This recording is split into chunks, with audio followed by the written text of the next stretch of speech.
ஏத்தா ஈஸ்வரி. ஈசு உன்னை பெருசு கூப்பிடுது. கேட்டுச்சு கண்டுக்காம நீ உன் வேலையை பாரு. ஏத்தா ஈஸ்வரி உன்னே தாத்தா. வேலையா இருக்கும்ல, இப்படி ஈஸின்னு ஏலம் போட்டா என்ன அர்த்தம்? என்ன விஷயம் சொல்லுங்க.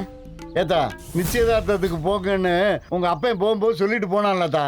நீங்க என்ன கிளம்பாம அண்டாவை குட்டா உருட்டிக்கிட்டு இருக்கீங்க? இந்த நக்கல் நையாண்டி தானே வேணாங்கிறது. எங்களை பார்த்தா என்ன உங்களுக்கு நாங்க கிளம்பாத மாதிரி இருக்கா? நாங்கெல்லாம் எப்பயோ கிளம்பியாச்சு. ஏத்தா இந்த சேலையும் தாவணியும் தான் கட்டிட்டு வர போறீங்களா? நம்ம குடும்பத்துக்குன்னு ஊருக்குள்ள ஒரு மட்டு மரியாதை இருக்குல்ல. போத்தா போய் உன் புருஷன் உனக்கு எம்புட்டு டிசைனா பட்டு சேலை எடுத்து கொடுத்துருக்கேன். அதுல ஏதாவது ஒரு நல்லதை எடுத்து கட்டிக்கிட்டு இந்த இவ்வளவு கூட எடுத்து கட்டி கொடுத்து கூட்டு வா. அதை விட்டு பழைய சேலையை கட்டிக்கிட்டு நாங்க கிளம்பிட்டோம்னா என்ன அர்த்தம்? போதும் இந்த வழுவழுன்ற நிச்சயதார்த்தத்துக்கு இதுக்கு மேல கட்டுவாங்களாக்கும். நல்ல சேலையை கட்டிட்டு போற அளவுக்கு இது ஒன்னும் அம்பிட்டு முக்கியமான நிச்சயதார்த்தம் இல்ல பிச்சி. அது மட்டும் இல்லாம யார் யாருக்கு என்னென்ன மரியாதை கொடுக்கணுமோ அதை கொடுத்தா போதும். சும்மா உங்க சம்மந்தி வீட்டு ஃபங்க்ஷன் சொல்லி இப்படி தலைகீழ நின்று ஆடிக்கிட்டு இருக்காதீங்க. என்ன செய்யணும்னு எங்களுக்கு நல்லாவே தெரியும்.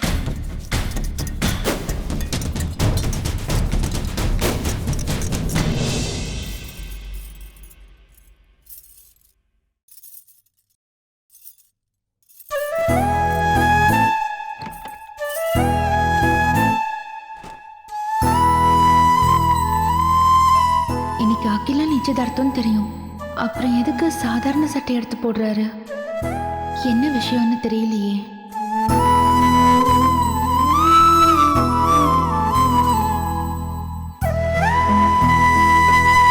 ஏங்க சொல்லுங்க.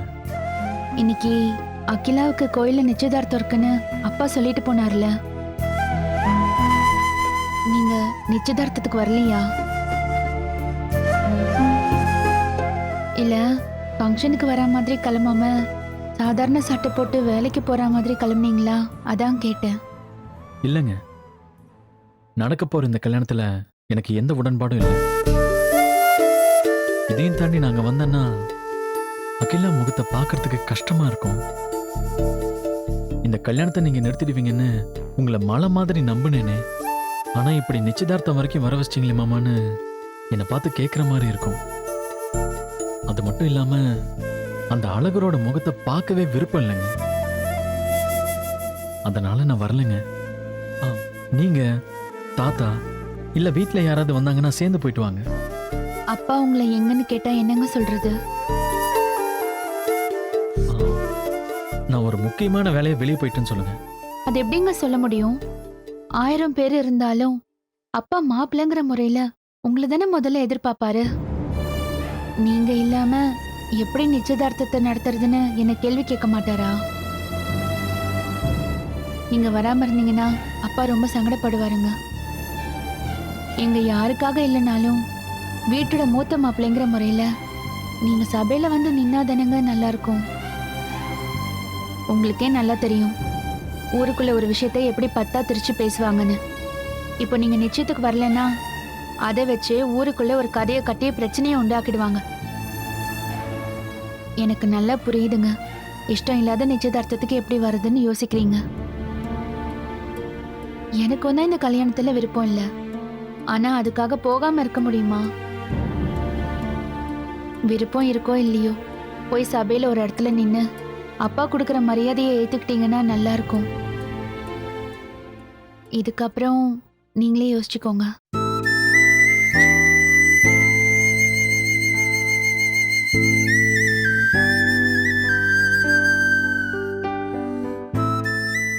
ஃபங்க்ஷனுக்கு வந்தா வேட்டி சட்டையில வரணும்னு அப்பா எதிர்பார்ப்பாரு.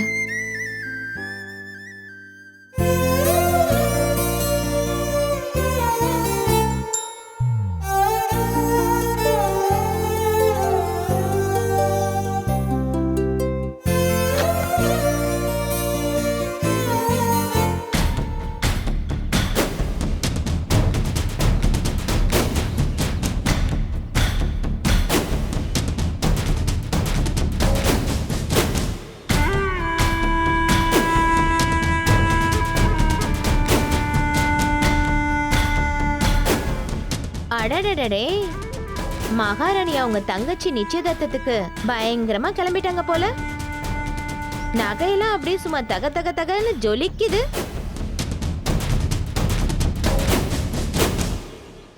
ஏன் சின்னம்மா, இதெல்லாம் தங்கமா இருக்குமா இல்ல பித்தளையா இருக்குமா? யாருக்கு தெரியும்? என்னைக்காவது வாங்கி உரசி பார்த்தாதான் அது பவுனா இல்ல பல்ல காட்டுதான் தெரியும். பளபளப்பு ஜாஸ்தியா இருக்கிறத பார்த்தா தங்கம் மாதிரி தெரியலையே சின்னம்மா. நேரத்தை பாத்தியா சித்தி? என்ன பவுனு?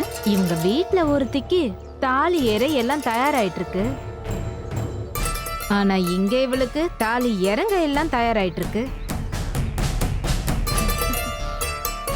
ஆமா பவுனு, எப்படியும் அந்த தாலி கிடைக்க போறதில்ல. அதனால இவ தங்கச்சிக்கு கல்யாணமாகி பொட்டியை தூக்கிட்டு புருஷ வீட்டுக்கு போறதுக்குள்ள இவ பொட்டியை தூக்கிட்டு அவங்க அப்பா வீட்டுக்கே போயிடுவா.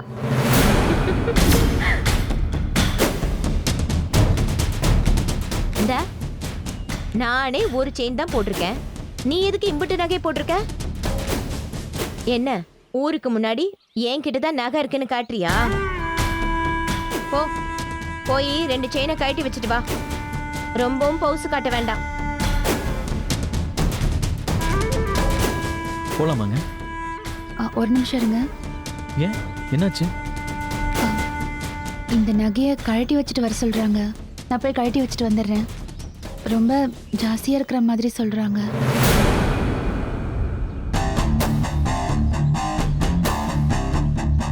அதெல்லாம் ஒண்ணும் இல்லைங்க, நல்லா தான் இருக்கு. உங்க அப்பா தானேங்க செஞ்சாரு, அப்புறம் என்னங்க? கழுத்து நிறைய நகை போட்டுட்டு வந்தா தானேங்க அவருக்கும் கௌரவமா இருக்கும். நீங்க அப்படியே வாங்க, போலாம். வண்டி 10 நிமிஷம் தான் நிற்கும். அதுக்குள்ள வந்து ஏறுறவங்க ஏறுங்க, இல்லாட்டி வண்டி கிளம்பிடும். அதுக்கப்புறம் நீங்க ஆட்டோல வந்தாலும் சரி, வராம வீட்லயே இருந்தாலும் சரி, உங்க விருப்பம். அப்பச்சி வாங்க போலாம். வாயா போலாம்.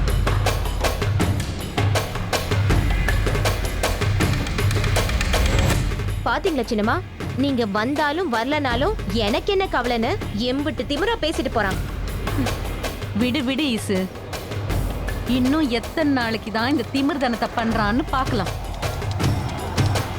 எல்லாம் அந்த தாலி சவால் முடியற வரைக்கும் தானே. அன்னைக்கு வாயை திறக்கட்டும், நல்ல ஊது குழாய காய வச்சு நோக்கில் இழுத்து விட்டுறேன். அதுக்கப்புறம் எப்படி பேச்சு வருதுன்னு பார்ப்போம்.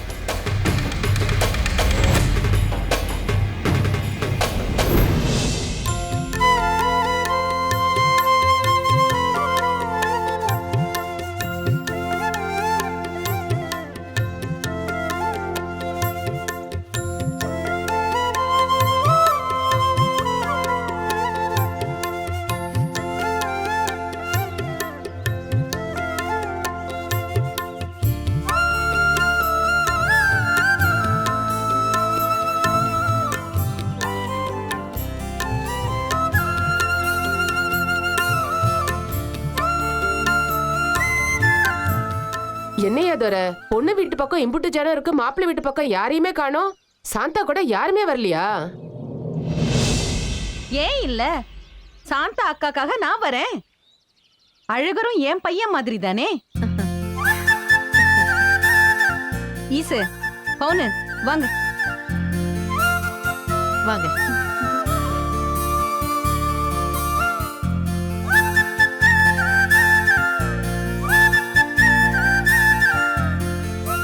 ரொம்ப சந்தோஷங்க. பரவாயில்லக்கா.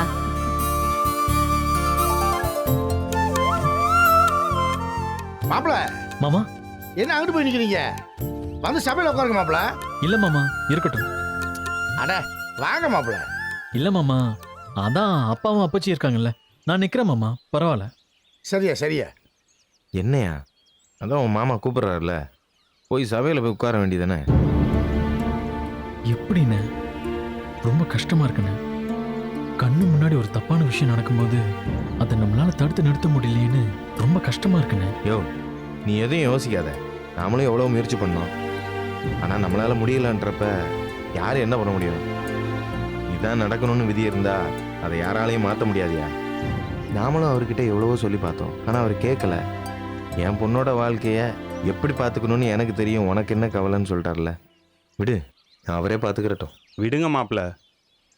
எல்லாரோட வாழ்க்கையும் நாம சரி பண்ணணும்னு நினைச்சா அது முடியுமா?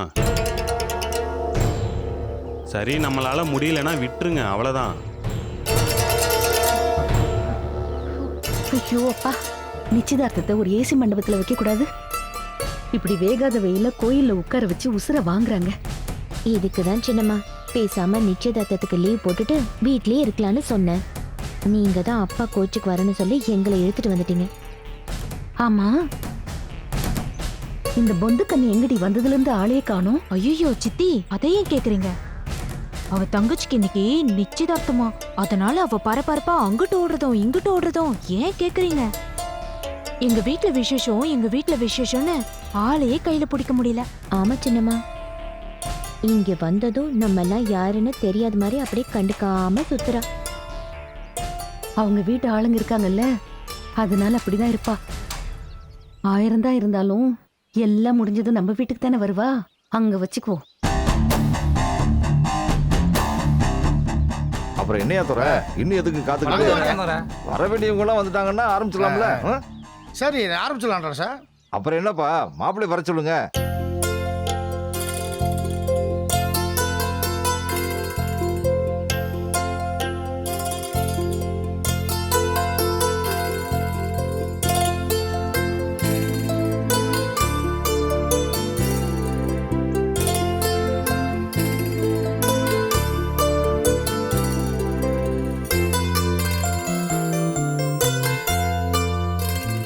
ஐயா அழகரு, சபையை வணங்கிட்டு உட்காரியா. சரிங்கப்பா.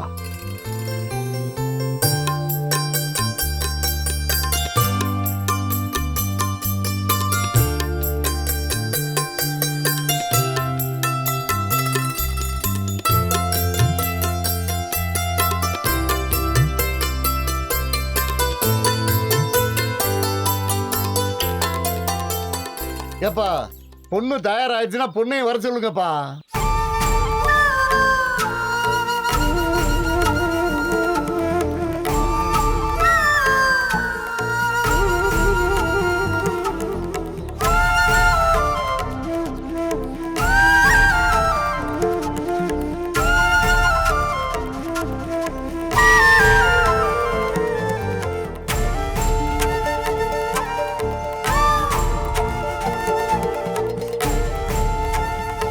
சபையில விழுந்து வணங்கிட்டு உக்காராத்தா. போமா.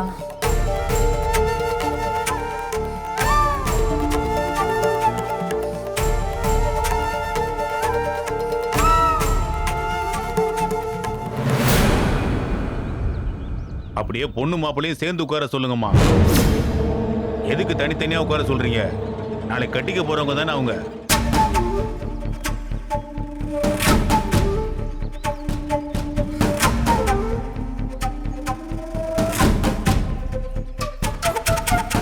அம்மாடி, எந்திரிச்சு அப்படி உக்காரு. போய் மாப்பிள்ளை பக்கத்தில் உட்காருமா. மனது கூட்டிட்டு போமா. வாக்கிலா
ஏதோர இப்பதான் என் மனசு முழுக்க நிறைஞ்சு போயிருக்கு.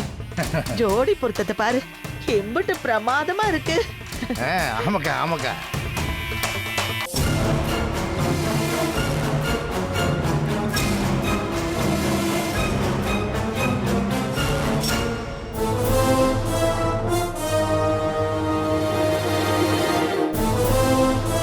அப்புறம் என்னையா துறை, பொண்ணு மாப்பிள்ளையும் வந்தாச்சுல்ல, நிச்சய உலையை படிச்சுட்டு தட்டை மாத்திக்க. நிச்சயம் உங்களை யார் படிக்கிறது? ஐயா துற, பொண்ணோட அப்ப நீ இருக்க இல்லையா, நீயே படியா. அப்படிங்கிறீங்க? ஆ, சரி மாமா ஒரு நிமிஷம்.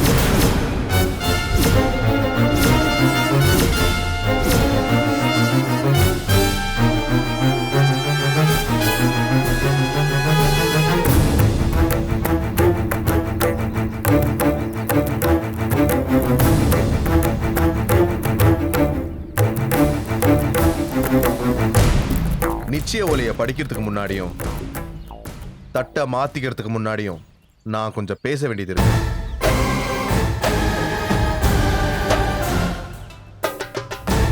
டேய் அழகரே, இப்ப என்னடா பேச போற? கொஞ்சம் பேசாம இருடா. மா இல்லம்மா, நான் பேச வேண்டியதெல்லாம் பேசி முடிச்சதுக்கு அப்புறம் தட்டை மாத்திக்கலாம். டேய் என்னடா? அக்கா விடுக்க, மாப்பிள்ளை ஏதோ பேசணும்ன்றார்ல. மாப்பிள்ளை நீங்க பேசுங்க மாப்பிள்ளை. மாமா எனக்குன்னு சில கண்டிஷன்ஸ் இருக்கு. அதுக்கெல்லாம் மாமா சரின்னு சொன்னார்னா தட்டை மாத்திக்கிடலாம். எனக்கு எந்த ஆட்சேபனையும் இல்லை.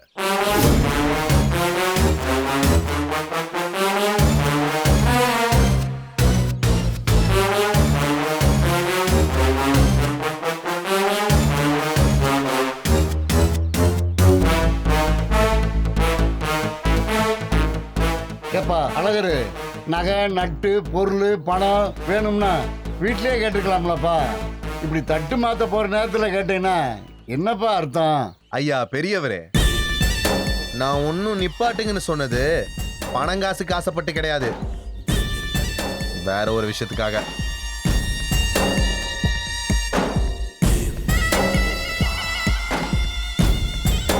அப்படி என்ன பேச நினைக்கிறீங்களோ பேசுங்க மாமா. நீங்க வீடு தேடி வந்து என்ன அகிலாவை கல்யாணம் பண்ணிக்க சொன்னீங்க. நீங்க சொன்ன மறு நிமிஷமே எங்க அம்மாவும் சரின்னு சம்மதம் சொல்லிருச்சு.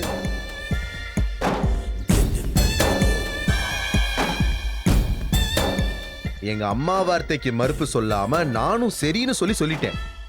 ஆனா ஒரு விஷயம் மாமா,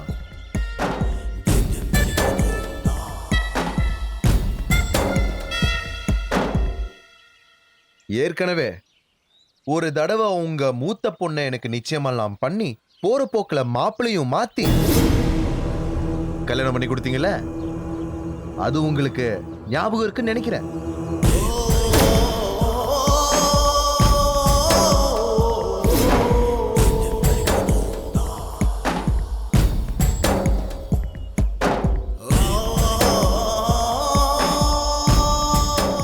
ஏப்பா அழகரு, நடந்து போன விஷயத்தை இப்ப எதுக்கு பேசிக்கிட்டு? முடிஞ்சு போன விஷயத்த பேசுற இடமா இது? நடந்து முடிஞ்ச விஷயத்தை இப்ப நான் ஏன் பேசுறேன்னா, அதால பாதிக்கப்பட்டது நானுங்க, அதான் பேசுறேன்.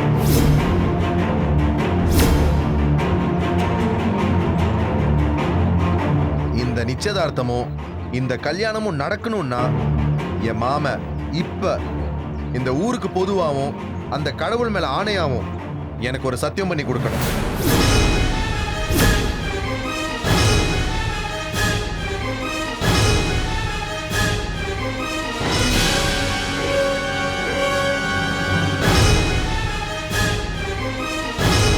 ஓ மாமா அப்படி என்ன சத்தியம் பண்ணி கொடுக்கணும்னு நீ எதிர்பார்க்கிற?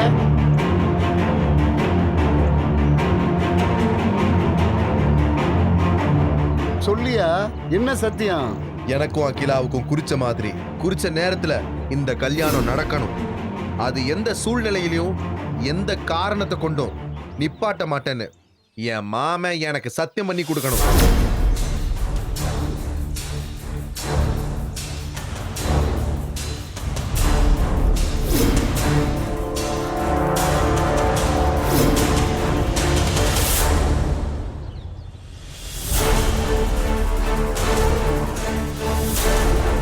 சத்தியம் பண்ணி என் மக உனக்குத்தானு வாக்கு கொடுத்தாருன்னா தட்டை மாத்திப்போம்.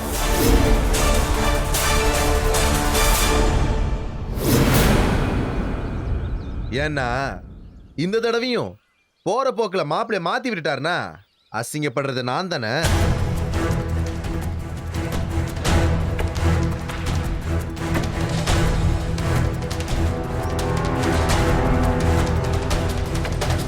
அவன் கேட்கறது வாஸ்தவம் தானப்பா.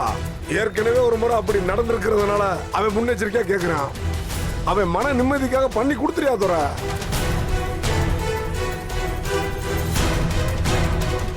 என்ன மாமா, சத்தியம் பண்ணி கொடுக்குறீங்களா?